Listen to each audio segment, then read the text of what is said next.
Ayan, for today's video, mga ka-riders, mga ka-warriors, ayan naman tayo dito sa ating kusina at syempre, hindi naman tayo nagluto yung ating miss na nagluto. Ito ibili natin kahapon, isang buong tulingan sa halagang 135, 130, yan mga ka-riders.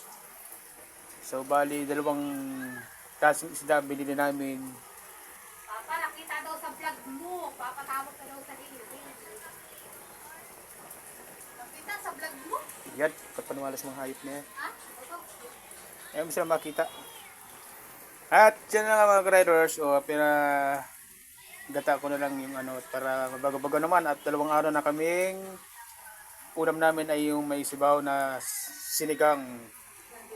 May dahon ay talbos ng kamuting gapang. Ayun.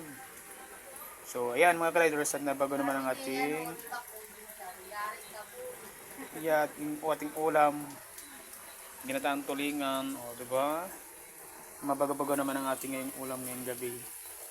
Yan, isang buong mga ka-rider, isang buong tulingan na ayun, kami na mismo na rin ang naghiwa dito. Kaso nga nagkagabi pa yan.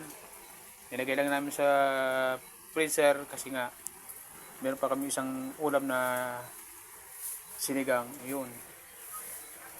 At ito yung inulam namin yan. Ito yung niluto niya ngayong gabi. So habang kami ay sa cellphone. Yon. So ayun. Time check tayo mga ka-riders. 7:49 na. Mag-alas 8 na mga ka-riders. Kami kakain na. At ayan. Patayin na natin yung ating apoy. At tayo ay mumukbang na. Yan. Hanggang dito na mga ka-riders. Hanggang sa muli. Bye bye.